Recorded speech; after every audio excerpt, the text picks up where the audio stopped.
Creo que a esta altura estamos un poco más familiarizados ya con la idea de que cada texto es un símbolo de algo, representa algo. De eso estuvimos hablando, por ejemplo, al tratar de asociar un personaje, diversos personajes del Bhagavad Gita, con vehículos del hombre. Cada personaje simboliza un vehículo, por ejemplo.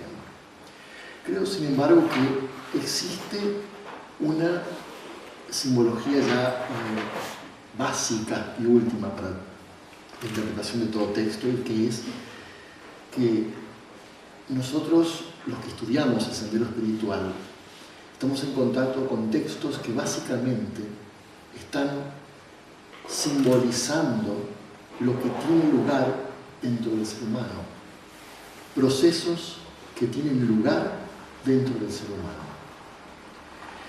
Y en este sentido, también no puedo dejar de mencionar hoy específicamente otro de los textos que tratan del sendero espiritual y que en un Viernes Santo sería justo mencionar,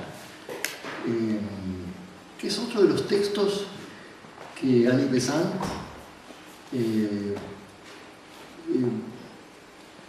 designa como necesario para el aspirante. Estos textos, bueno, me refiero al Nuevo Testamento. Estos textos tienen, brevemente hablando, algunos problemitas en su transmisión. Pero lo cierto es que también, insisto, deben interpretarse en un sentido altamente alegórico.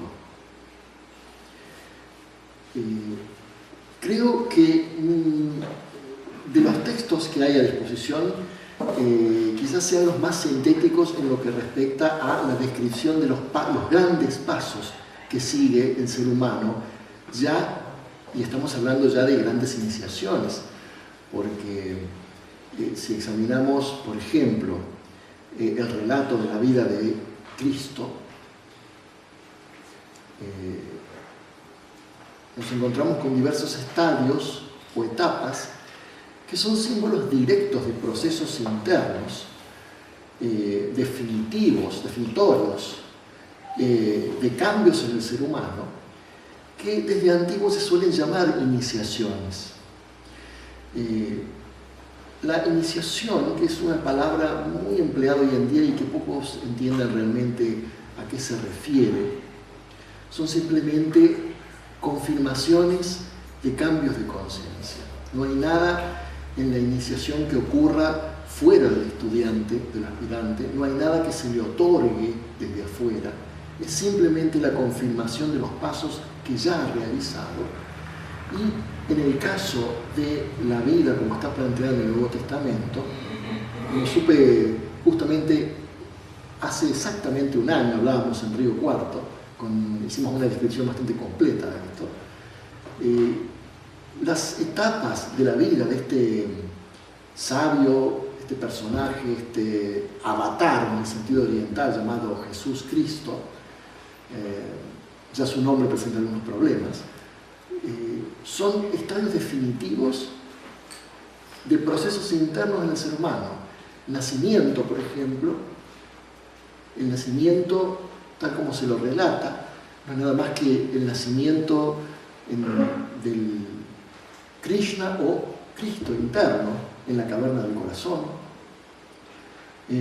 Lo mismo para la transfiguración, lo mismo para la crucifixión, lo mismo para la ascensión. Son estadios que aluden definitivamente a procesos internos. Entonces es como una alegoría. Uno diría, Viernes Santo, Pascua, ¿cierto? Es una festividad importante, por supuesto, para los católicos. La festividad está ubicada arbitrariamente en una fecha que en realidad no tiene por qué corresponder con un evento histórico que algunos hasta dudan si ocurrió, porque no hay ninguna prueba histórica de la existencia, perdón la redundancia, histórica de Cristo. No hay ninguna marca epigráfico, no hay el Antiguo Testamento. Los que hay disponibles son prácticamente relatos que aparecen 75 o 100 años después. Todos muestran diferencias. No hay, en sentido estricto, no hay mucha coherencia en los relatos.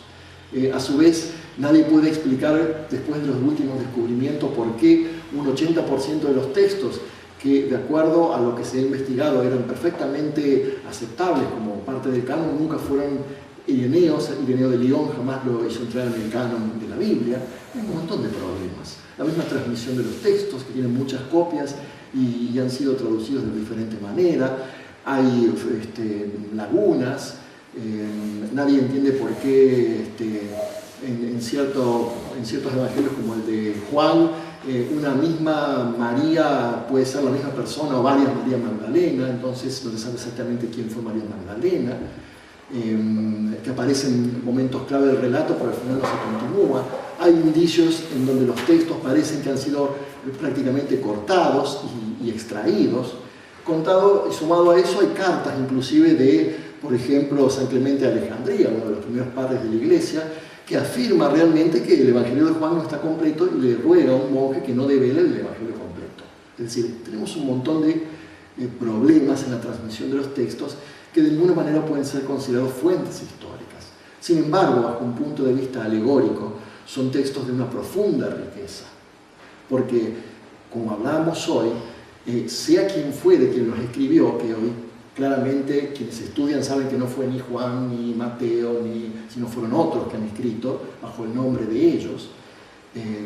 Prácticamente lo único cierto hoy en día son los escritos de Pablo, que se sabe que fueron escritos por Lucas, que era el amanuense de Pablo, pero en realidad los otros nada de seguridad.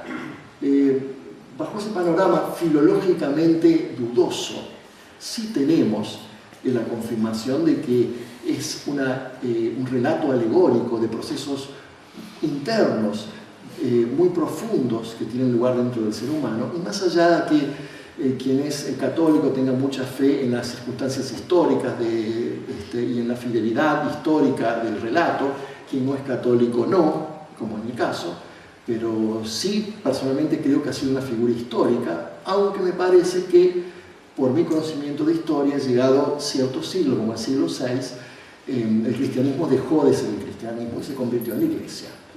En ese sentido, para mi estudio pierde un poco su interés, pero sí considero que ese primer cristianismo es una fuente de enseñanzas y de literatura de una extraordinaria riqueza. Y en el caso especial de Pascua de Resurrección, prácticamente ninguna de las fechas, tanto sea de Navidad, de Pascua, son fechas históricamente correctas. Se calcula que de pronto, de acuerdo a últimos estudios bíblicos, la persona de Jesús puede haber nacido alrededor del año 7 a.C., 7 años antes de sí mismo, digámoslo. A su vez, la Pascua es una fecha astronómica porque se toma a partir de una luna, la primera luna de Aries, pero en realidad corresponde tanto a Navidad como Pascua a una costumbre del mundo antiguo que también asumió la Iglesia de superponer a festividades importantes las festividades como un indicio de decir, bueno, estamos superponiendo festividades sagradas a las festividades paganas que había antes, y evidentemente nos han quedado resabios de eso, y es muy curioso el simbolismo, porque uno sabe que el huevo, en el caso del huevo de Pascua, es un simbolismo muy esotérico, sino tiene su parte muy, si se quiere, graciosa, porque justamente la festividad pagana que había antes era la fiesta de la fertilidad, y el conejo y el huevo son buenos símbolos de fertilidad, como ustedes pueden saber. Por eso tenemos conejo de Pascua, huevo de Pascua, etc. Es decir, hay un montón de circunstancias bastante, detalles bastante particulares, pero básicamente son los padres de la Iglesia tratando de superponer a festividades paganas las nuevas festividades de la misma forma y del mismo criterio con que una catedral se superpone a templos antiguos. Uno puede ver en lugares, si tiene alguna oportunidad de alguna vez viajar a Roma, pueden ver que hay basílicas, como la de San Clemente, donde uno puede encontrar una basílica, la basílica original en el primer subsuelo, y abajo un templo de Mitra, un templo pagano donde se tenían lugares iniciaciones mitraicas. Es una iglesia que está cerca del Coliseo, en Roma, por ejemplo. Entonces, eso es la misma construcción de las catedrales y de las grandes iglesias tuvo lugar también, muchas veces superponiendo a templos paganos, que se los puede encontrar en los restos arqueológicos, se lo encuentran debajo. Bueno, en el caso de la Pascua, lo que alude, aquello a lo cual alude es justamente una de las quizás momentos más importantes y cruciales dentro de la vida del iniciado, que es la crucifixión, que es prácticamente la iniciación que lo deja al borde del adeptado. Eso está muy bien descrito por Aníbal Sant en Cristianismo Esotérico, por ejemplo, y en otros libros de literatura teosófica. Quería aludir un poco porque no quería dejar de citar esta fuente muy importante de inspiración para el aspirante espiritual, ya que de una muy rica lectura, como son el Nuevo Testamento, los Evangelios, y la importancia que adquieren en un día como hoy. Nosotros, en lo personal, no es que festejemos ni celebremos Pascua, simplemente creemos que son resabios o digamos festividades que tienen que ver con circunstancias que alegóricamente sí aluden a lo que estamos hablando, que es el sendero espiritual. Porque la descripción del Evangelio de la vida de Cristo desde el nacimiento hasta su muerte es una perfecta descripción de un camino espiritual.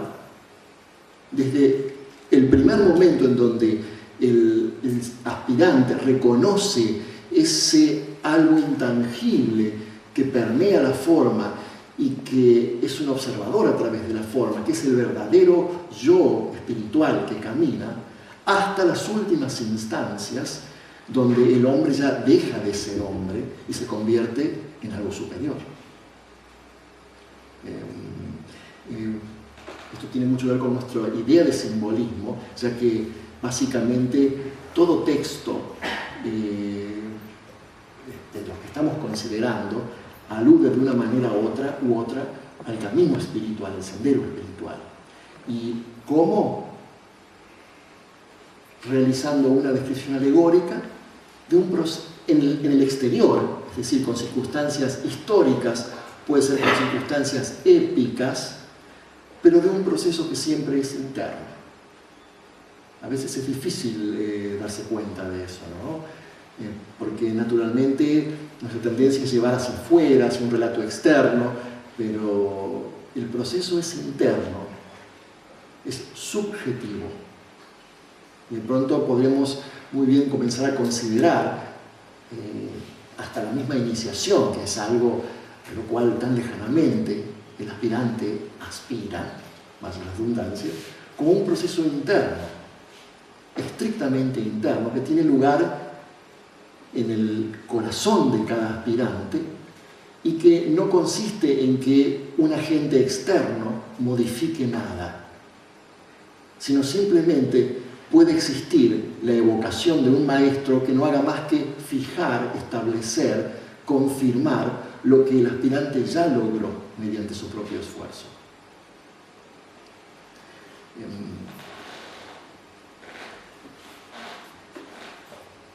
Volvemos y habemos dejado a Arjuna sentado, arrodillado todavía, sin ganas de luchar.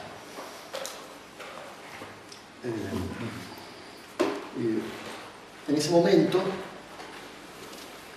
en el final del libro 2, Krishna está hablando, allá por el verso 49, dice, el 50, perdón,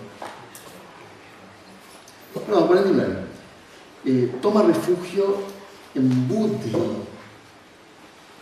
toma refugio en buddhi,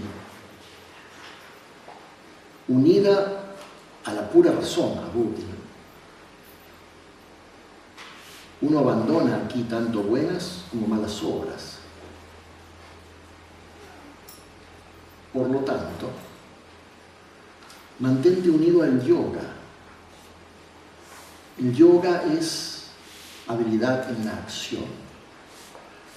Mantente unido al yoga. Dice que a veces esto que es tan difícil, estos textos tan difíciles, de tan difícil traducción, ¿no?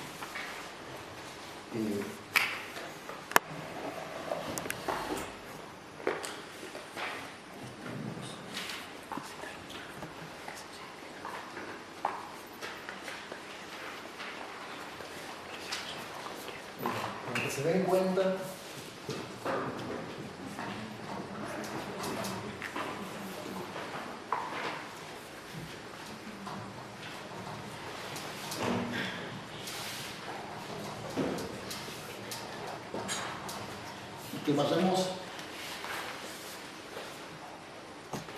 que vayamos un poco comprendiendo algunas cosas.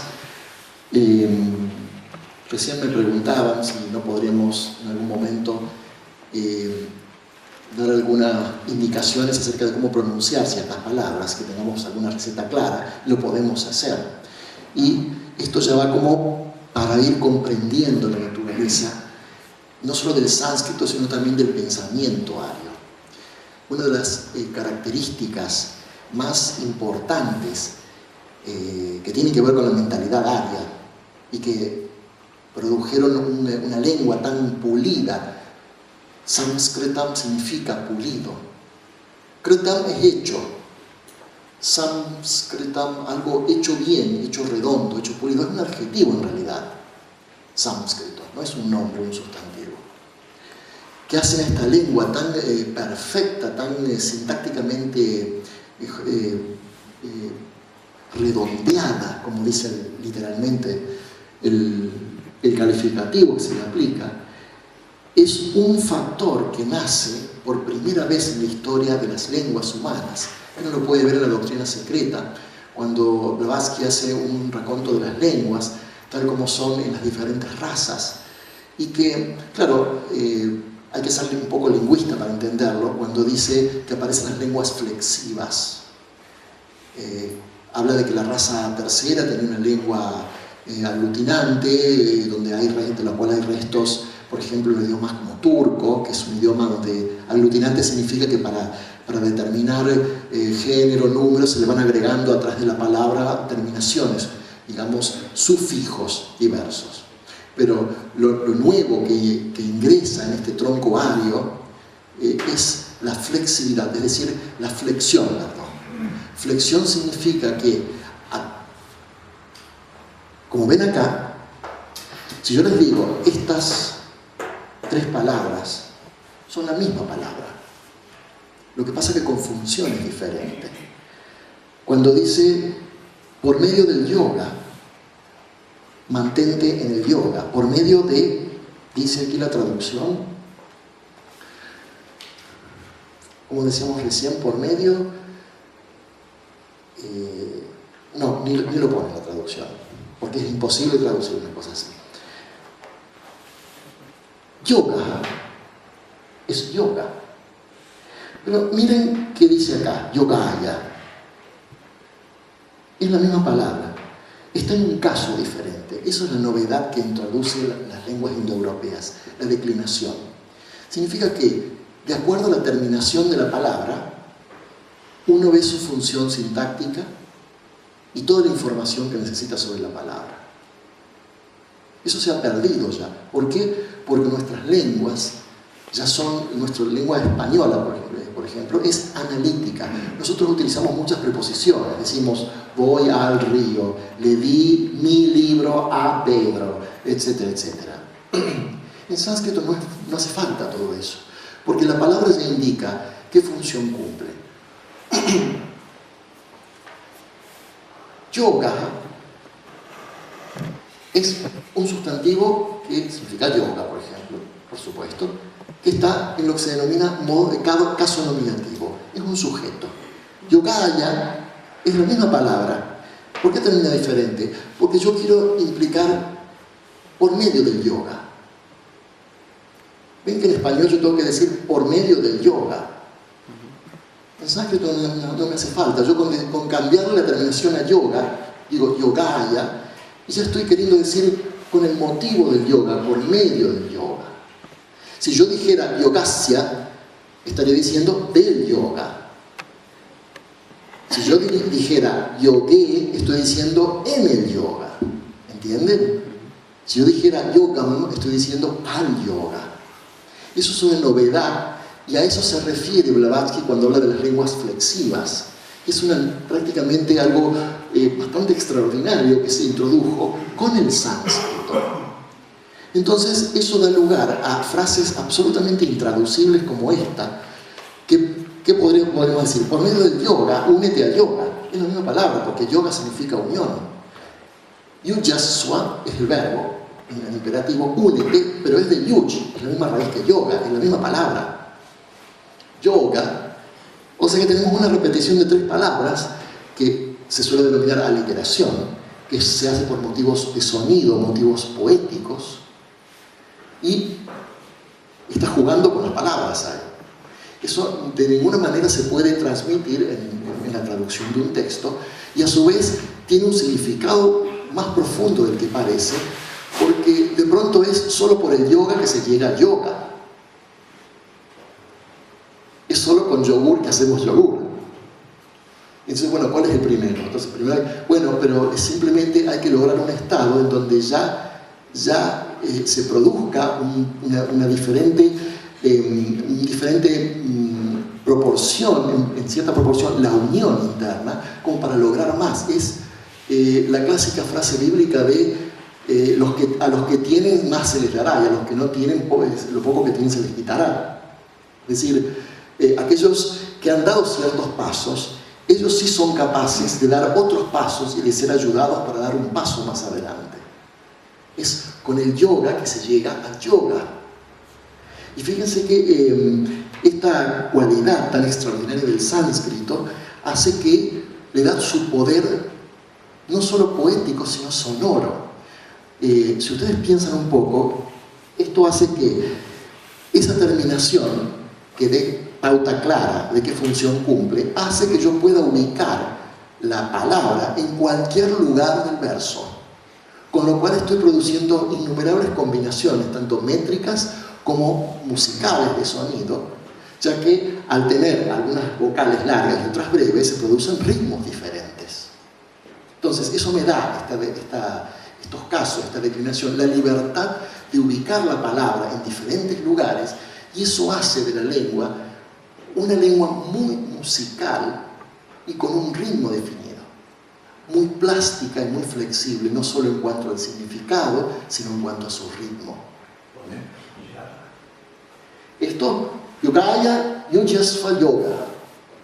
Yogaya, para que vayan, algunos que preguntaron, cuando tengan la rayita arriba, eso significa que siempre tienen que alargar la vocal. Yoga, la O siempre es larga y la E siempre es larga en sánscrito. Entonces, Yogaya, ven que 2 largas y una breve.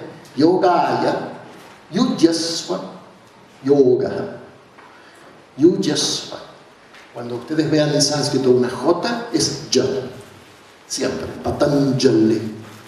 Patanjali. Raja Yoga. Raja. Y cuando vean una Y, es una I, una semivocal. Yo.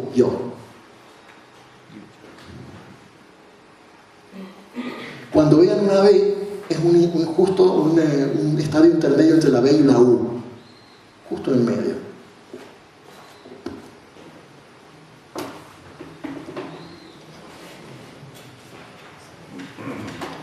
Pero, más allá de... Fíjense, por ejemplo, las dificultades de traducción, ¿no? Cuando, por ejemplo, en una versión aquí tengo el hombre que está dedicado al servicio devocional. Y eso es Buddhi Yuktaha. Fíjense la diferencia que es traducir el hombre unido a Buddhi. Buddhi Yuktaha, unido a Buddhi, que para nosotros que tenemos a Buddhi como un plano definido, nos es con un contenido semántico muy importante, porque es Buddhi, es decir, el plano búdico. Para otros es simplemente servicio devocional. O sea que tenemos una muy buena diferencia y quizás para elegir traducciones debemos ser bastante cautos, ¿no? Bueno, la cuestión es que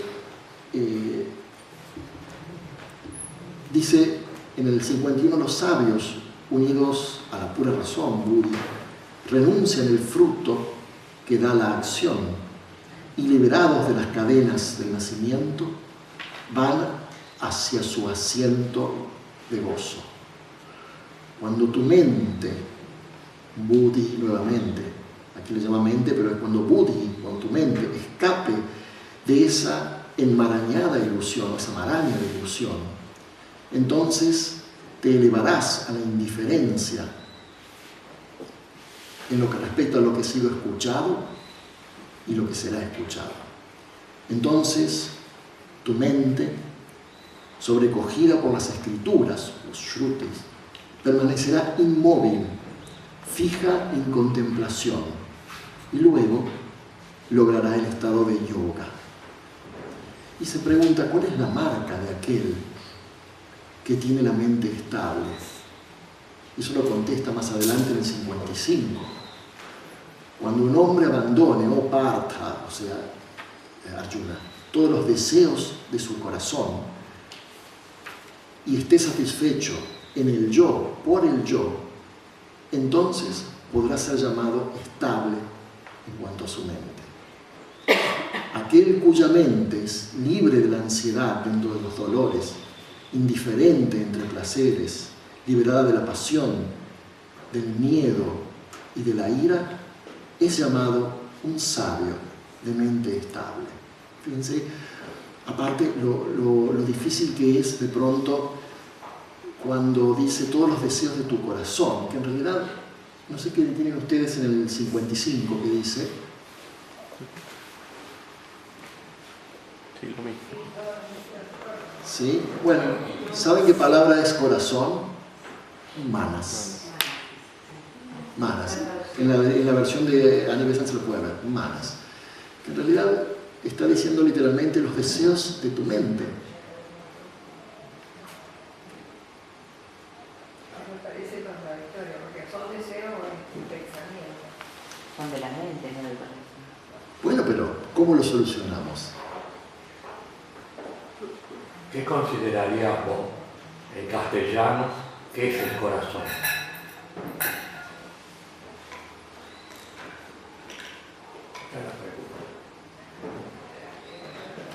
¿Sí? No estás obligado a contestar. Guarda silencio. ¿Sí?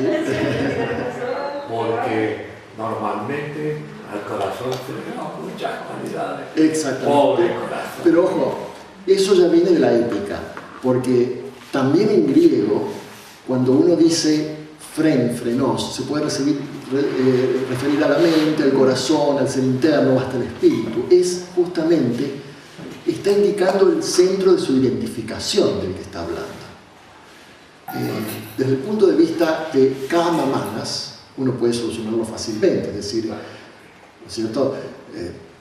Tenemos justamente cuando el deseo kama está aliado con manas inferior, que sería justamente el estado contrario a manas iluminado por Buddhi, ¿no? Entonces sí uno puede hablar de los deseos del corazón, en el sentido de los deseos de la mente. Es curioso ver cómo especialmente una traductora tan lúcida como Anibesan va solucionando estos problemas, ¿no? Fíjense que en el Kata Upanishad, los Upanishadas, también es digno de que conozcamos también un poco sobre eso, ¿no? Los Upanishadas suelen estar al final de los Vedas. Yo traje inclusive una pequeña grabación acerca de algunos mantras que se encuentran en los Upanishads. Hay uno de ellos muy interesante que se solía emplear en la Escuela de la Sabiduría de Adyar al comenzar, que es un mantra que se dice entre los estudiantes, que dice, bueno, ilumínanos en nuestro estudio, que haya armonía entre nosotros, etc. Y estos mantras, a su vez, se llaman Shanti Mantras, porque terminan con una frase de una antigüedad védica enorme que se repite, Shanti, Shanti, Shanti, con una entonación particular. Después, si quieren, la escuchamos. En el Katha Upanishad se le llama Jnana Abhuti, Jnana Atman, y es el conocimiento del Atman, es el conocimiento del Atman. El dios de la muerte lo pronuncia. ¿Cómo? El dios de la muerte lo pronuncia. Ahí, el Katha, ¿sí? A ver. El señor de la muerte. Ah, pero eso en el Katha Upanishad es el cuerpo del Katha Upanishad. Esto es lo que se encuentra introduciendo el Katha Upanishad, que son los mantras antes del texto. Suelen comenzar con estos mantras y como son mantras de mucho poder, se suelen utilizar los mantras separados de todos los... por ejemplo, en la película ayer han visto uno de ellos, del Shvetasvatara Upanishad, cantado en sánscrito, y lo van a ver esta noche también, que es el tema fundamental de la película, que es uno de los pocos cantos en sánscrito que yo pude escuchar. En realidad hay muy poca gente que canta en sánscrito, en realidad, ¿no? Ahora bien, estamos en un punto en donde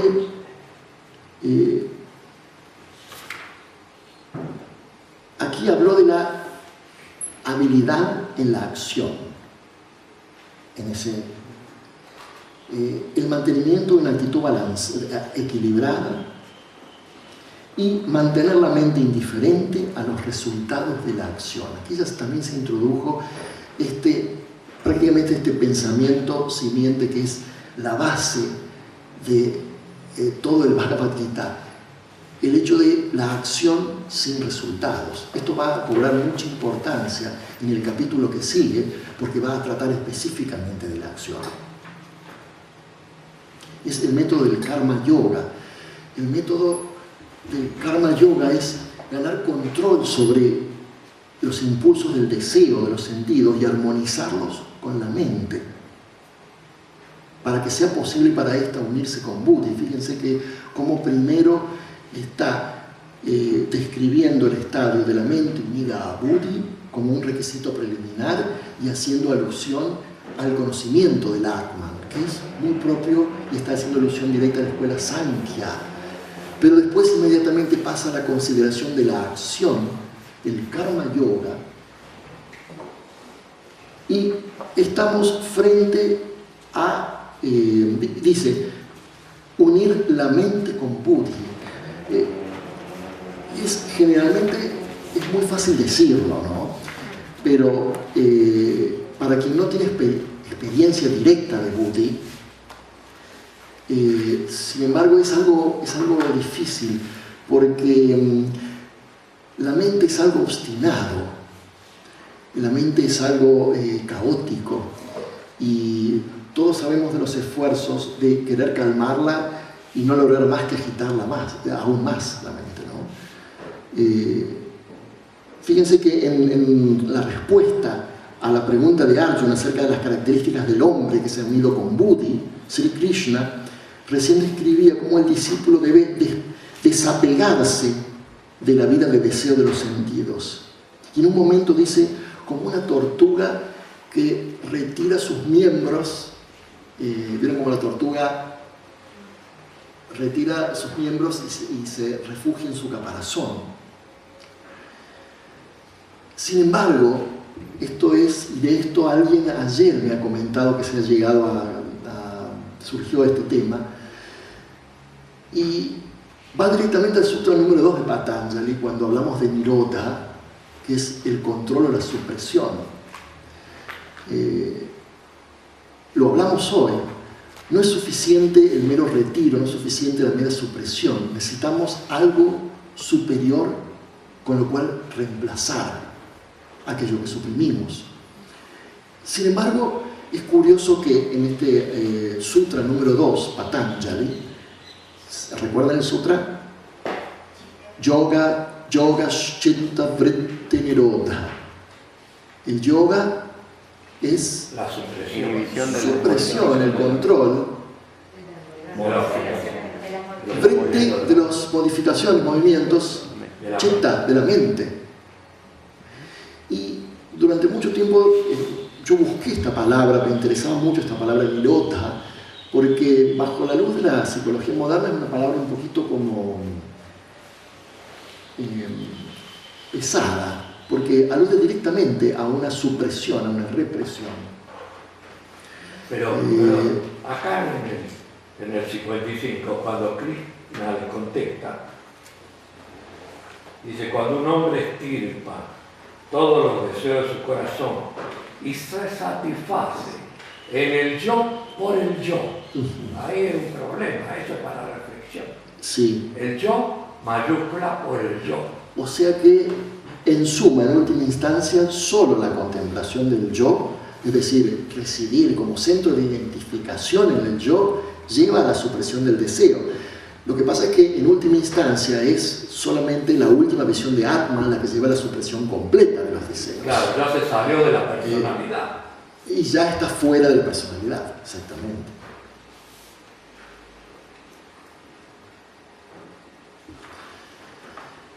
Fíjense, observen ahora uno de los sutras, de los versos prácticamente más famosos del Bhagavad Gita. Lo que es la noche para todos los seres, el 69 del capítulo 2. 69. Traduzco literalmente. Lo que es la noche de todos los seres, para el sabio es el tiempo de velar. Cuando los otros seres velan, es la noche para el sabio que ve. Anivesan dicen, aquello que es la noche de todos los seres, para el hombre disciplinado es el tiempo de despertar. Cuando otros seres están despiertos, es la noche para el sabio que ve. Es uno de los más famosos sutras, shlokas o versos del Bhagavad Gita. Yanisha sarvabhutanam tasyam jagrati samyami. Yasyam jagrati bhutani sa nisha pashyato munehe. Es uno de los más musicales que tiene el Bhagavad Gita. Y curiosamente es tan parecido a un fragmento de Heráclito, después les voy a comentar. Parece que esta comparación entre lo que para el sabio es la vida, la luz, es la noche para el hombre normal, el que está dormido en realidad. Y lo que es vida o lo que es interés para el ser que está dormido es noche para el sabio.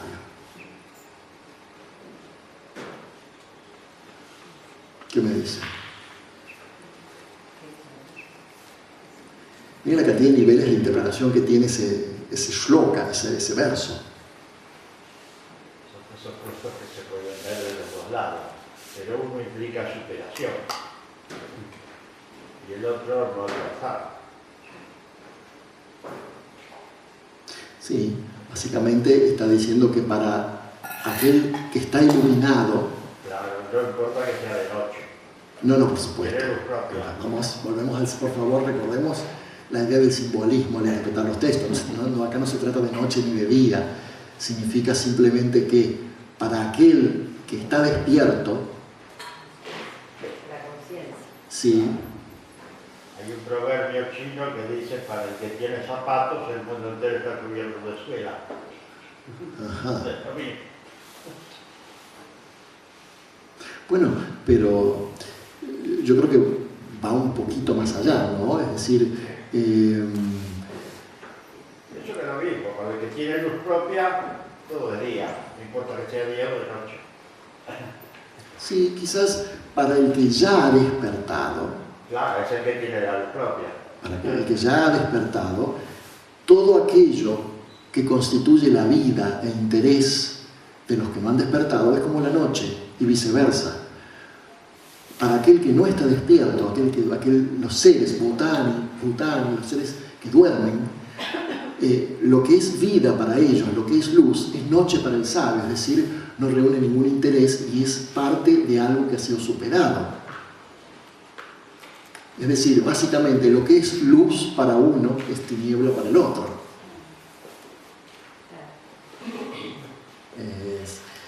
La importancia de las cosas. Para el sabio las cosas importantes están donde no están para la persona vulgar. Y sigue en el 70 uno de los más poéticos. Alcanza la paz aquel dentro del cual todos los deseos fluyen como ríos fluyen dentro del océano, que está lleno con agua, pero permanece inmóvil. No aquel que desea deseos. Quien olvida todos los deseos y va hacia adelante libre de anhelos, desapegado y sin egoísmo, se sumerge en la paz o avanza hacia la paz.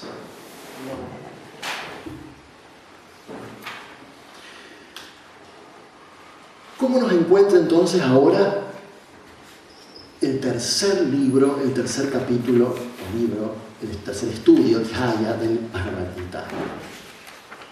Arjuna diciendo, si pensaras que el conocimiento es superior a la acción, oh Krishna, Janardana, ¿por qué entonces me obligas a tan terrible acto?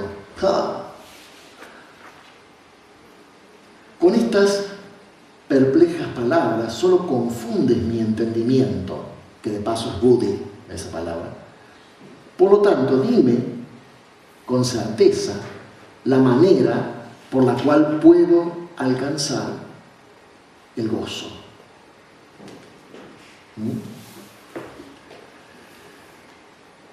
Comenzamos con Arjuna en un terrible estado de duda. El instructor Krishna ha alabado hasta ahora la sabiduría de los Sankhyas, pero a su vez que tiene que ver con el conocimiento supremo. Pero ahora lo anima a la acción. Parecería ser como una contradicción. El discípulo lo ha escuchado alabar el conocimiento de lo superior y luego le ha descrito un estado en el cual, por lógica, la acción aparece como irrelevante. El discípulo está confundido. Pero no creo que la enseñanza sea confusa. Es simplemente que el discípulo está demandando una presentación intelectual clara, detallada, tipo receta de lo que debe hacer para alcanzar el gozo. Y eso creo que podemos preguntarnos cuál es el método de un verdadero instructor. Es decir, creo que demandar obediencia a un esquema fijo intelectual no es un método de un instructor, de un verdadero instructor. La mejor enseñanza es cuando aspectos complementarios de la verdad, que aparentan ser visiones contradictorias, fuerzan el conocimiento intuitivo. Es justamente cuando la mente concreta se detiene y no puede avanzar, cuando existe esa esperanza del conocimiento intuitivo que salta y es posible por un momento acceder y que la mente tenga ese vislumbre de buddhi, conocimiento búdico. Es decir, forzar al discípulo a trascender para alcanzar ese conocimiento intuitivo.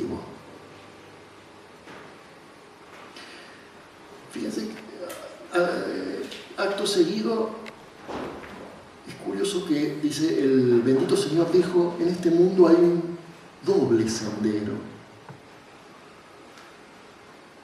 el de yoga por el conocimiento de los Sankhya's y el yoga de la acción por los yogis. El doble sendero. Es decir, en respuesta a esta pregunta, el instructor establece que desde el comienzo de los tiempos ha habido como dos tipos de aspirantes, que en cierta forma se corresponde con la dualidad que permea a este universo, ¿no? Más allá de que la psicología moderna le llame introvertidos, extrovertidos y demás, sí es cierto que tenemos los que corresponden o que responden al yoga del conocimiento, tal como es practicado por los Sankhya's, y al yoga de la acción, que es practicado por los karma yogis, ambos poseyendo una visión parcial de la verdad. Y no me digan que hasta hoy en día no existen discusiones de ese tipo.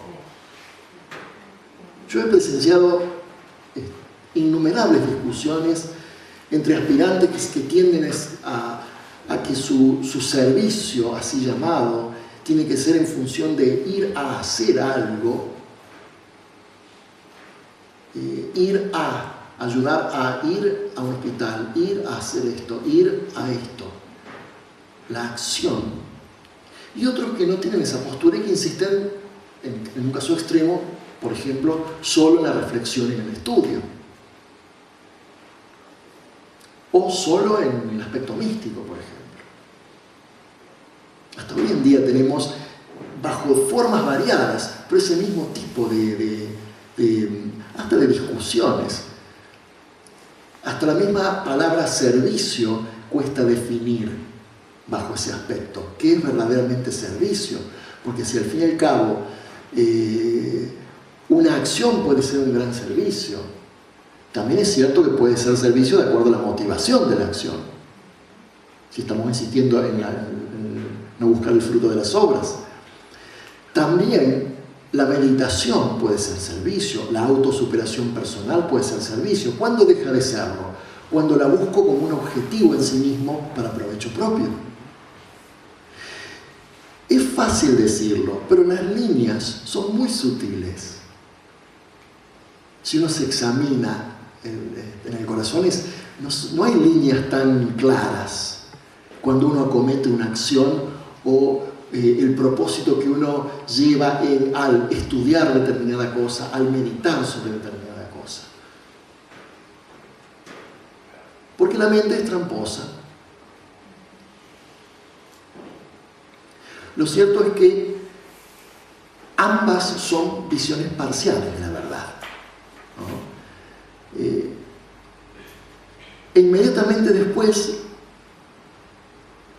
dice, nadie puede, ni siquiera por un instante, permanecer realmente sin acción, ya que sin ayuda queda aquel que es llevado a la acción por las cualidades nacidas de la naturaleza. Nuevamente, sí, que en realidad son los hábitos. ¿Sí? Las cualidades de las que hemos hablado son las que en realidad impulsan al movimiento o a la falta de él. Pero tanto el movimiento en sí mismo como la actitud tamásica son las caras de la misma moneda, no son la actitud sátvica del equilibrio. Y ahí mismo tiene la frase siguiente que él define, hipócrita. Quien se sienta así, controlando los órganos de la acción, pero morando en su mente sobre los objetos de los sentidos, ese hombre confundido es llamado un hipócrita. Bien duro. Es duro, sí. Lo que pasa es que es justamente aquel que emprende el control con objetivos personales, pero a su vez sigue en su mente todavía atado a los sentidos, no se ha liberado. Bueno, en en ese caso es muy difícil liberarse. Y somos hipocratitos. Porque estamos ahí, luchando para liberarnos y sacar la mente de los sentidos. Sí.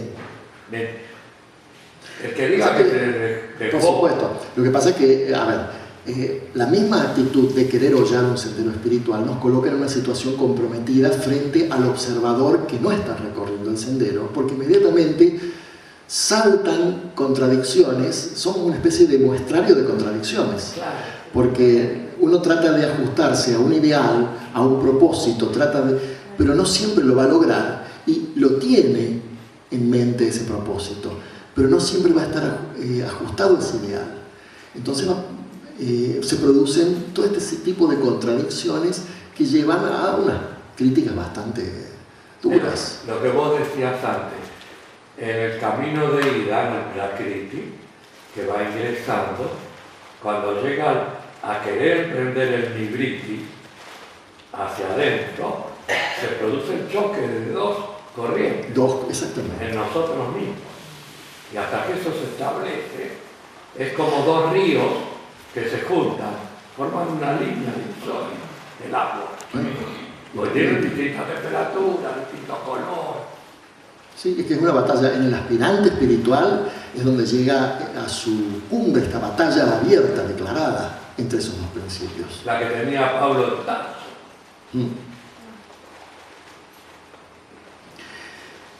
Acto seguido se introduce uno de los temas más, quizás,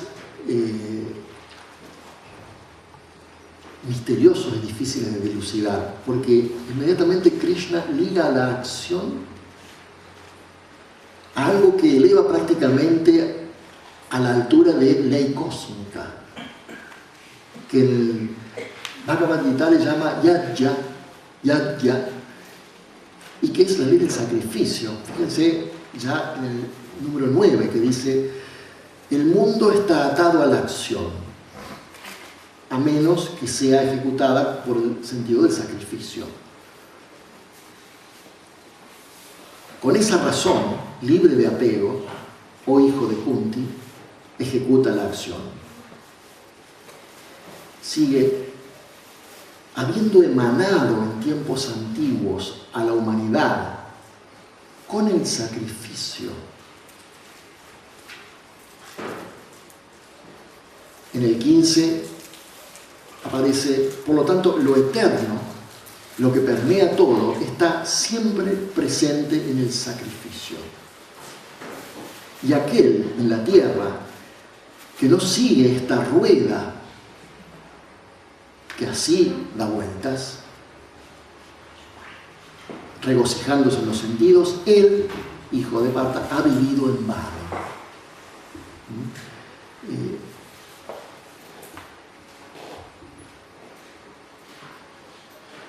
Dice que al destacar la importancia de la acción, luego Krishna va y se mueve un paso adelante, es decir, quiere mostrar una significación cósmica o moral.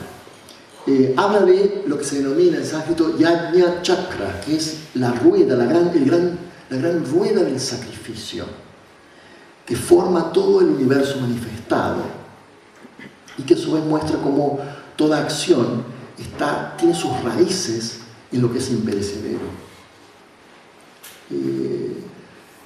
Esto inclusive tiene sus equivalentes en muchos mitos, pero básicamente uno podría pensar cómo ya el mismo hecho de Purusha y Prakriti y el resultado que es la manifestación, ¿en qué sentido puede ser un acto de sacrificio? ¿En qué sentido la misma manifestación puede ser un acto de sacrificio? El hecho de que un principio superior compenetre la sustancia, la materia, para elevarla, ¿en qué sentido eso puede ser un acto de sacrificio? El circunscribirse, el limitarse y el elevar.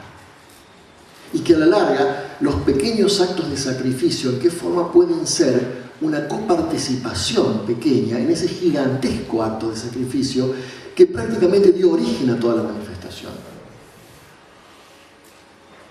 Es bastante profundo el tema. ¿Es ese símbolo de la cruz de que habla Blavatsky? Creo que como símbolo de sacrificio, no sé si, no directamente del sacrificio, ¿no? El símbolo de la cruz tiene otras connotaciones, ¿no? Sí, como el símbolo de la cruz se relaciona con el sacrificio en el sentido de que implica ya un estadio que es prácticamente, si identificamos el círculo solo como primera instancia, el círculo con un punto como segunda instancia y luego el círculo con un diámetro y como cuarta etapa el círculo con una cruz, ya estamos hablando sí de la manifestación, ¿no? Que en cierta forma es el símbolo de la tierra y aún en la astrología se conserva como el símbolo de la tierra, ¿no? Hay algunos que dicen que es un sacro oficio, no un sacrificio. Claro, a eso iba. Un oficio sagrado. No, seguí. Creí que habías terminado. No, está bien. Eso son. ¿Sí? Bueno. Oye, el turno. Que le van enviando la mano los que quieren hacer alguna pregunta, por allí había aparecido alguna pregunta. Sí, yo por ahí no veo muy bien, ojo, muy lejos, por favor, háganse bien presentes cuando quieran decir algo, no tengan miedo, o en todo caso empiecen a hablar y yo me doy cuenta. A ver, sí. No, era con el tema que estaba hablando antes. Bueno, era para que si podía repetir la frase que ha dicho sobre que se estaba debatiendo el tema, era para tenerla bien presente. Pero bueno, era un tema anterior. Sí. Entonces, por favor, ya sea más atrás o más adelante, bien así. Bien notorio entonces.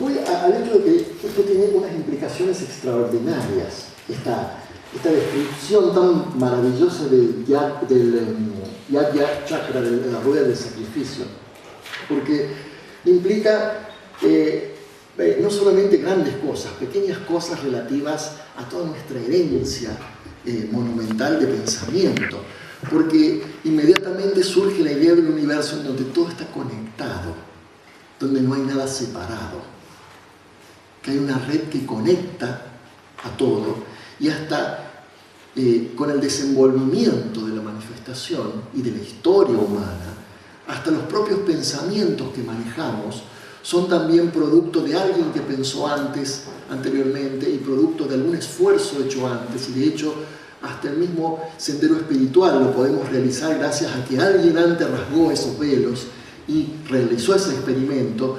Es decir, es una cadena de sacrificio. Algunos una vez lo han descrito como una cadena de antorchas, como es un pasaje de luz de uno a otro, de generación en generación, de época y de era en era, que pone en marcha toda esta gigantesca rueda del sacrificio. Samsara es lo mismo. No es el samsara. No. Sí. También hace referencia a una rueda. Claro. Pero aquí se trata de... Y la de los griegos, que también, que es muy mal interpretada por los occidentales. Samsara es la rueda de renacimientos. ¿Sí? La rueda de renacimientos al cual se ve el alma atada cuando no permanece libre del fruto de la acción, cuando permanece apegada a sus deseos, etc. Y cuando todavía no ha logrado ese contacto, esa unión de manas con buddhi. Es el ciclo de necesidad en donde el alma se ve obligada a renacer y a repetir. La rueda del sacrificio en sentido oriental es todo este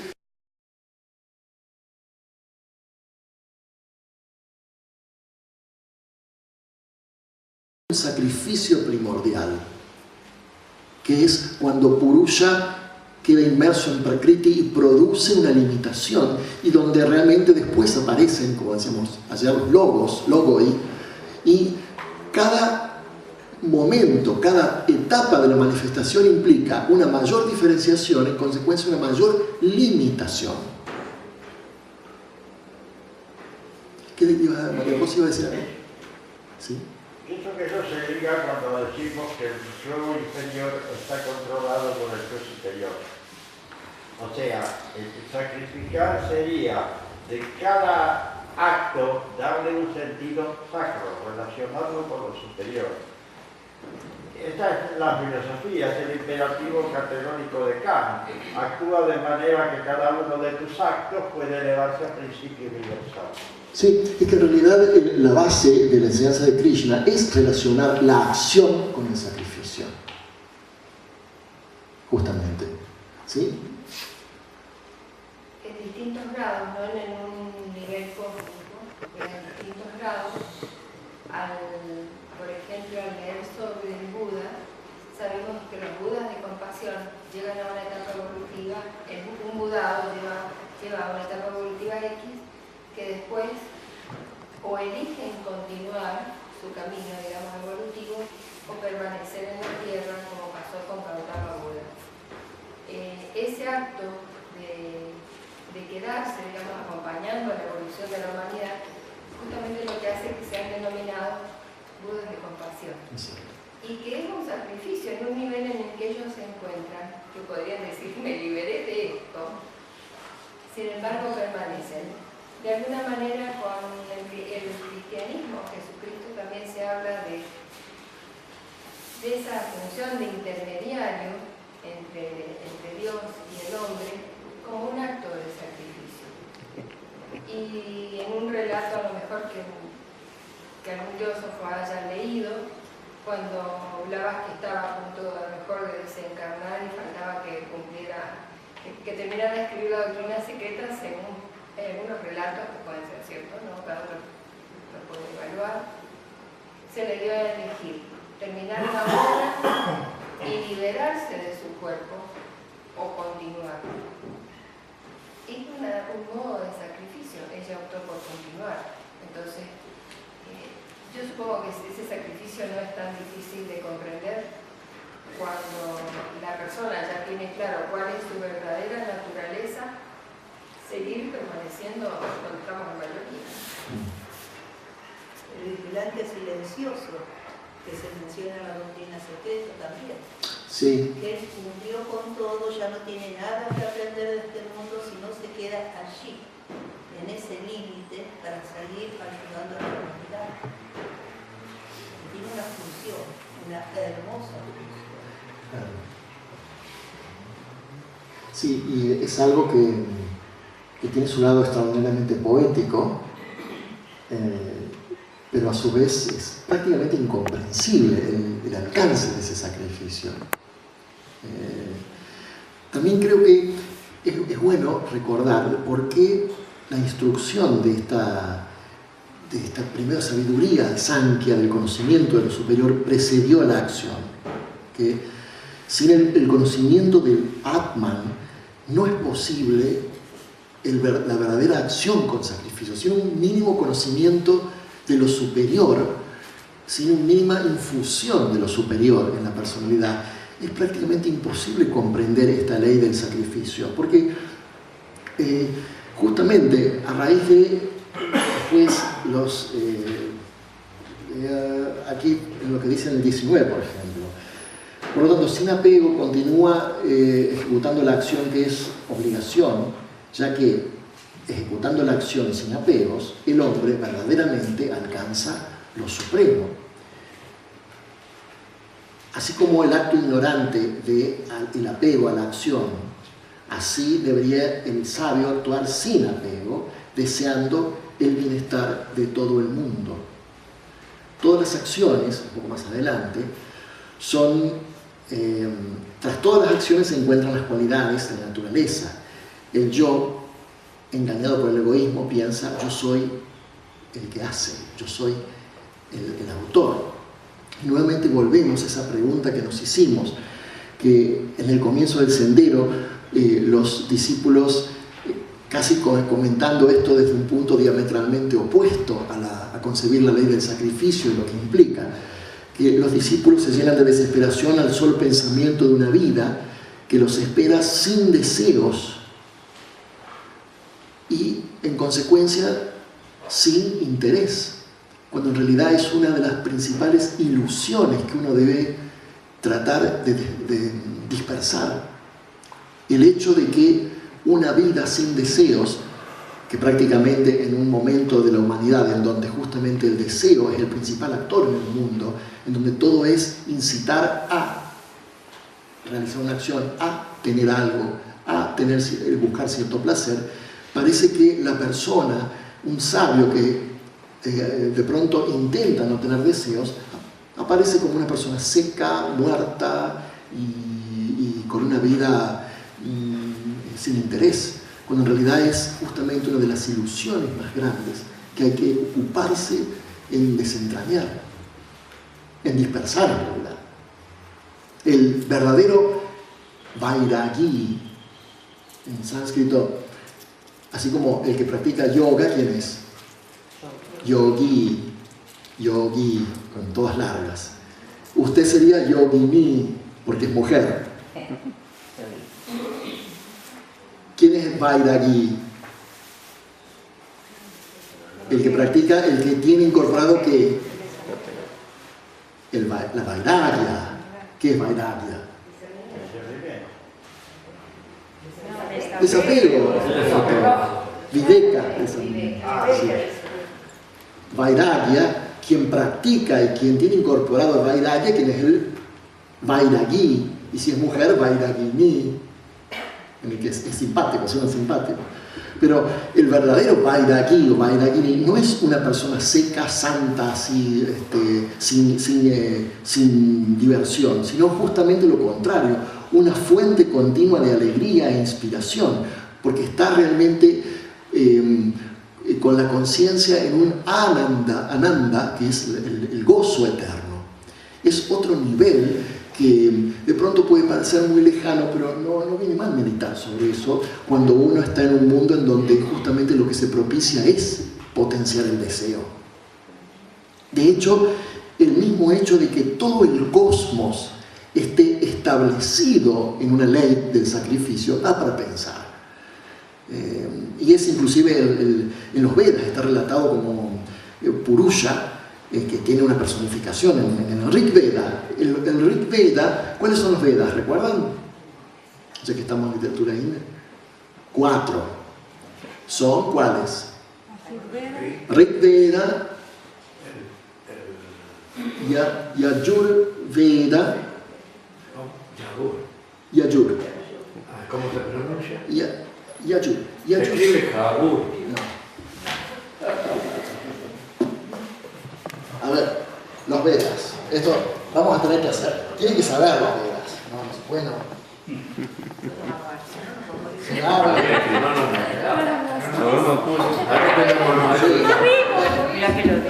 Claro, no. Son muy importantes, ¿no? Rig Veda, el Veda sagrado, el Rig Veda, están compuestos a su vez cada Veda en varias partes. Tiene Brahmana, Samhita, Aranyaka y luego las Upanishadas, que son el final de los Vedas, que son escritos posteriores, se agregaron. Rig Veda es el más antiguo. De hecho, en el Rig Veda está esta afirmación de que comenta Blavatsky en la doctrina secreta, que era en uno de los capítulos, al comienzo del simbolismo arcaico universal. Recuerda a alguien que dice ¿qué existe antes de tal cosa? Y después termina diciendo, quizás ni siquiera él lo sabe, como diciendo, ni siquiera una deidad es capaz de saber ciertas cosas, ¿no? Muy curioso. En el Rig Veda también tenemos indicios de que existía un heliocentrismo, tenemos alegorías astronómicas, y a su vez es un libro donde encontramos muchos mantras y muchas plegarias. Luego sigue el segundo.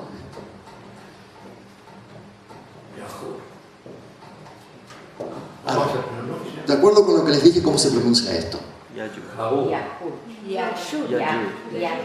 Bueno, eso, pero no lo porteño. No. También, cuando ustedes vean esto, o esto,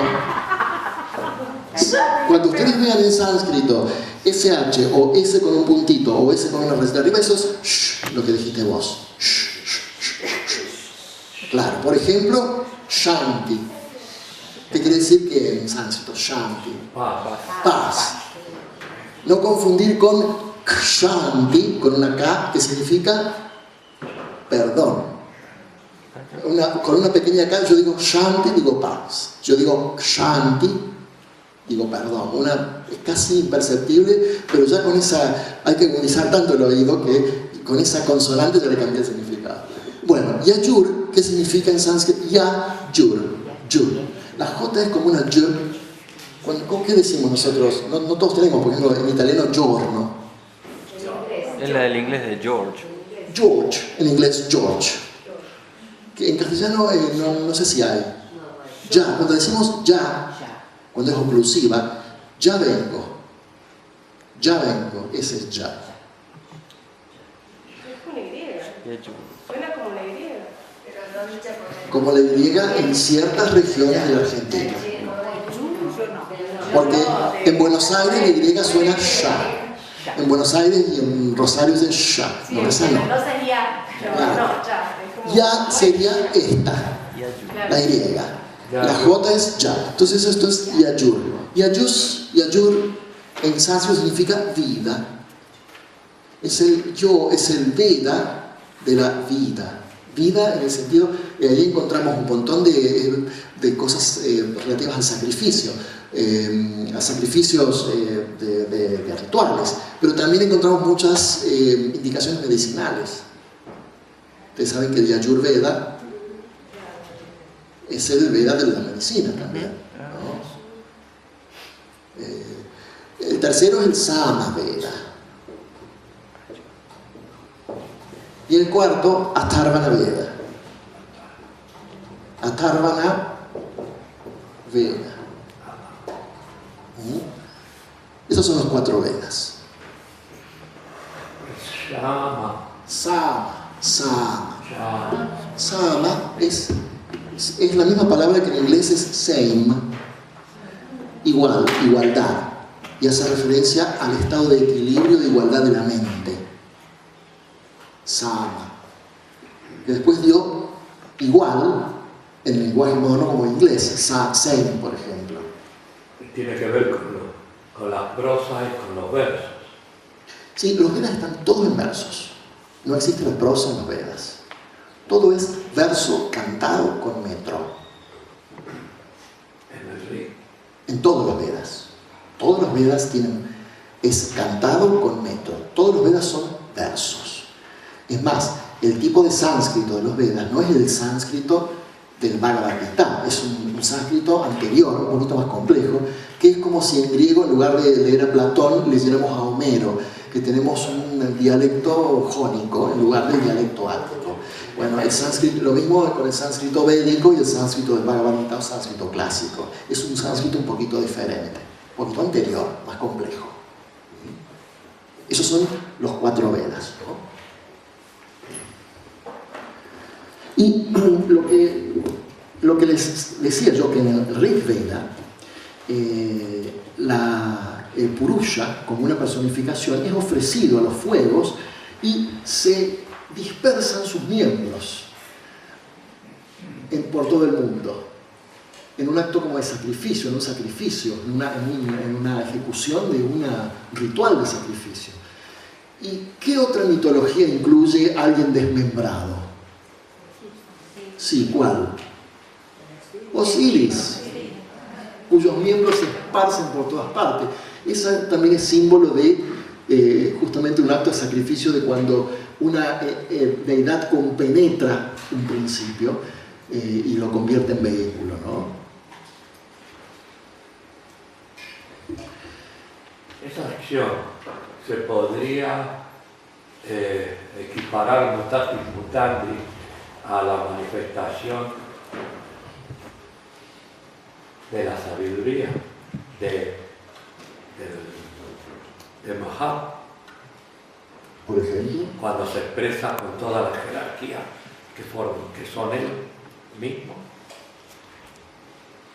Las jerarquías se esparcen para construir y habitar el sistema que se está construyendo. Las 5 primeras construyen, las otras 7 lo habitan. Claro. Pero se esparce. Si vos lo tomás como una entidad, Amahat, Claro. podría decir en la misma forma. Exacto. Podría ser. Sí, ¿por qué no? Claro que sí. Si vemos, aparte me parece interesante la idea de que pequeños, todo tipo de sacrificios o actos de sacrificio a todos los niveles sean como un reflejo de ese primero y gran sacrificio. Claro. Al darnos cuenta de que todo este cosmos está fundamentado en un acto de sacrificio, nos pone a todos los aspirantes espirituales en un buen reto, es decir, en un buen problema. Pero lo del ciclo es muy bueno, porque termina el ciclo precósmico cuando Mahat se esparce. Empieza el otro ciclo, Sí. el que estamos. Sí, sí, interesante. El punto para la meditación. ¿Sí? Discúlpeme, no entiendo, disculpe mi ignorancia en principio. Sí. No entiendo por qué dice que todo el cosmos está basado en un acto de sacrificio. Porque aparentemente, de acuerdo a lo que se desprende de aquí, el cosmos está... a ver, ¿cómo se produce? Vamos a remontarnos un poco a principios de la manifestación. En cierto momento, el ocultismo parte de la idea de un absoluto, un ser incomprensible, ya que, como dijimos ayer, necesitamos filosóficamente la idea de un ser eterno, innombrable, inefable, que sea el sustento, la causa sin causa, la misma causa del ser, la seidad, que se encuentre por encima de la manifestación y de todo, siquiera hasta Dios manifestado, o logos. Pero sí se sabe y que en cierto momento de la manifestación hay una irradiación, como llamábamos ayer, y comienzan a distinguirse ciertos facetas, principios o aspectos. En cierto momento, estoy resumiendo mucho, aparece esta distinción entre Purusha y Prakriti, es decir, un principio positivo, animante, espiritual en el sentido estricto del término, y otro principio más pasivo, receptivo, en cuyo seno se encuentra la esencia, la sustancia raíz última de la materia. Y entre la distinción de esos dos principios comienza, entre la acción simultánea, mutua, comienza la manifestación. Ahora, la propuesta es que el mismo hecho de compenetrar la sustancia que se realiza primero en un nivel cósmico general, pero luego tiene su reflejo en diferentes otros niveles, cuando después aparecen los logos que circunscriben un territorio, cuando luego aparecen jerarquías, cuando se va manifestando el universo, se van manifestando los planes, el septenario, va apareciendo la diferenciación, la forma. Entonces hay una serie encadenada de actos de sacrificio, de renuncia, por así decirlo, mediante el cual lo superior quiere redimir a lo inferior. Quiere, ojo, en un sentido muy figurativo, uno emplea el vocabulario que primero tiene mano. Eso de querer a esos niveles no tiene sentido. Como si este universo estuviera basado en la premisa de que lo superior eleva, rescata lo inferior, el espíritu de la materia. En ese primer acto de sacrificio parece estar fundamentado todo el cosmos, y luego le siguen una serie indefinida de otros actos de sacrificio menores. Es un pensamiento difícil y ciertamente algo profundo, y no siempre puede ser expresado con tanta exactitud, pero esa es la idea, ¿no? Es para meditar más que para comentar. Sí. Si hay algo que agrega la señora Blavatsky cuando escribe la doctrina, es que el ciclo que comienza es por necesidad. Significa que todo lo que participa está buscando algo que le falta. Entonces hace un sacro oficio para adquirir esa expansión o esa percepción mayor o ese despertar mayor que le falta. Por eso es un ciclo de necesidad. ¿Pero de necesidad de qué? No es de ninguna cosa. Es la ananke de los filósofos griegos, esa necesidad en un sentido universal, ¿no? Claro, la pregunta del Señor depende de cómo se ubique Él para la respuesta. Fuerte, fuerte. Para los viejitos tiene que hablar fuerte. Realmente es un punto clave porque cada uno lo tiene que resolver en su propia comprensión. No hay nadie que nos pueda explicar eso. Ni nosotros se lo explicamos. No, ese es el punto. Sí. Porque somos constituidos de distintas maneras. Ahí está. Y de hecho, tiene mucho que ver con lo que decíamos de lograr que la materia mental se vea impregnada por Buddhi, que es el hecho de llevar la mente a cierto punto en donde la mente concreta no puede avanzar más y se produce como un vacío. Por eso es muy aconsejable cuando uno va a estudiar estos temas, en primer lugar, no leer tanto y de corrido. Leer párrafos, reflexionar, luego tratar de dejar un punto de la mente en blanco, en un sentido figurado, o tratar de sostener una idea y ponerse en un estado, en donde no tratar de encerrarse en un concepto circular, sino permitiendo que afluya algo de esta luz de Buddhi.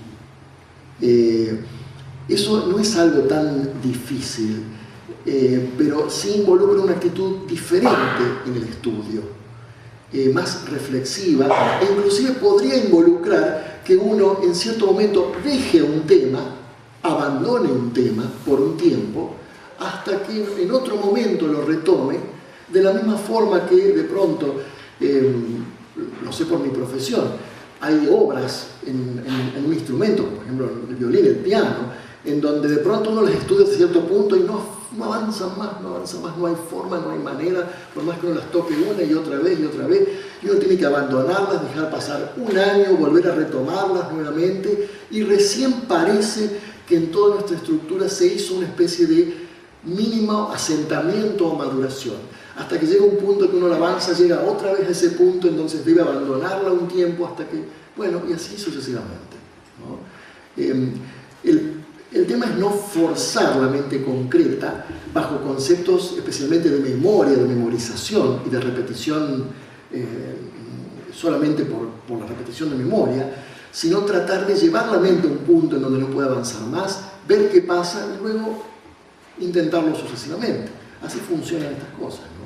Si uno puede ir naturalmente despertando esa tendencia a que la materia mental sea iluminada por Buddhi, ¿no? Que parece una fraseología poética, pero en realidad se trata de una realidad, se trata de los vehículos, ¿no? La materia búdica es vista muchas veces como una luz. Muchas personas, inclusive en cierto momento en meditación experimentado, han tenido la experiencia de una luz en la cabeza, han tenido diferentes experiencias, vislumbres, y no son personas necesariamente evolucionadas, son momentos que de pronto en la vida aparecen, donde uno tiene un destello de comprensión que es global, total, porque la comprensión búdica no va por partes, por estamentos y por unidades, es una comprensión total, global, pictórica, interna, en donde no hay margen, no hay demasiado margen para la duda, sí hay margen para una mayor profundización. Vale la pena intentarlo, ¿no? O por lo menos forjarse esa meta frente al estudio y cuál es la actitud de uno hacia el estudio. ¿Quién ha levantado la mano? Por ahí me parece con respecto a la palabra sacrificio, digamos, a la idea humana que tenemos de la palabra sacrificio, siempre que hablamos de sacrificio es como que bueno, estamos buscando algo, ya sea por una obligación, pero yo creo que la idea por ejemplo, decía recién, el universo ha hecho un gran sacrificio, ¿no es cierto? Y yo creo que no, o sea, en realidad, para nosotros desde el punto de vista humano, sí sería un sacrificio dejar cosas en pos de otras cosas. Pero para un estado ya superior, me parece, yo creo que más bien es un deber, digamos. Desde un punto de vista cristiano sería un amor oblativo, un amor de entrega, pero por cumplir un deber, digamos. O sea, yo creo que esa para mí es yo pienso, la idea de sacrificio en el sentido de algo muy superior, digamos, que en realidad no es tan superior en el sentido de que somos parte de esa unidad también. O sea, por ahí se me mezcla un poco la idea me viene a la mente siempre la idea de deber, de unidad, de amor relativo. Es como cada uno cumple sus funciones. O sea, yo no me siento separado de eso, que sí, humanamente sí, por supuesto, uno sabe sus limitaciones, sus cosas, pero yo creo que ese sacrificio es diferente, digamos, de ese universo, digamos. Me parece que en realidad es el deber de lo que tiene que hacer el Dharma, por decirlo así con mayúsculas, o un deber con mayúsculas, donde hay algo que tiene que mantenerse siempre ese sistema en equilibrio, en armonía, y que lo único que desentonamos puede ser que seamos nosotros, o no. A lo mejor de alguna manera nuestra propia limitación, nuestras propias falencias alimentan también a que eso vaya avanzando, evolucionando. Yo por ahí cuando he leído la ley de sacrificio me parece que muchas veces tiene que ver con la evolución, con el Dharma. O sea, yo digo en general, me parece una opinión de la idea de sacrificio. No sé si me explico bien. Sí, de hecho, yo estaría básicamente de acuerdo, excepto en que noto una especie de renuencia a la palabra sacrificio, porque en realidad es una palabra, es una cuestión de términos, me parece lo que estás planteando, no tanto de concepto. Porque hoy habían mencionado lo que es el sacro oficio, digamos, han mencionado. Es otro aspecto, digamos. Podría estar conectado con el deber, pero en realidad estamos hablando del sacrificio como una ley. Quizás puedo equivocarme, pero estamos demasiado comprometidos con la idea de que sacrificio implica un abandono, un sufrimiento, pero a un cierto nivel, a un nivel de ley, eso no es así, es simplemente una percepción humana. Por eso decía, ¿no? Que en realidad es la percepción nuestra de que uno hace todo ese abandono, pero a otro nivel yo calculo que es lo que vos estás diciendo ahí. Sí, es a un nivel cósmico hablar de obligación es... Ojo que obligación en términos humanos, claro. Deber en términos... Deber, bueno, deber como aún así, aún deber. Es decir, nadie puede poner un verbo al motivo por el cual se produce la manifestación. Algunas escuelas tratan de explicarlo diciendo que es, hasta algunas escuelas llegan a decir que es lo absoluto tratando de explicarse a sí mismo. Bueno, pero es nada más que una manera con nuestra mente limitada, tratar de entender algo que es absolutamente inentendible y que escapa a toda posibilidad de concepción, de pensamiento humano. Antropoformiza, exactamente. Yo honestamente a esos niveles tampoco ni siquiera emplearía la palabra deber, ¿no? Sí me parece que la palabra sacrificio es muy evocativa, por lo que decían en cuanto a su etimología, como para elevarlo a un rango de ley. Voy a leer el número 34, el shloka o verso 34. La atracción o aversión por los objetos de los sentidos reside en los sentidos. Que nada llegue al dominio de estos dos, son los obstructores del sendero. Se dice, ya en el 42, que los sentidos son grandes. Grandes que los sentidos, mucho más grande es manas, la mente. Mucho más grande que manas es buddhi. Pero lo que es más grande que buddhi es el, es decir, lo supremo. Aquí nuevamente tenemos una mención a lo que luego encontraremos en la sección 2 del Sadhanapada de Patanjali, cuando, hablando de la filosofía de los kleshas, le toma unos 3 sutras para describir el raga y tvesha, la atracción y aversión que se producen. Y eso justamente es lo que vamos a tratar en el tiempo que nos quede para Patanjali.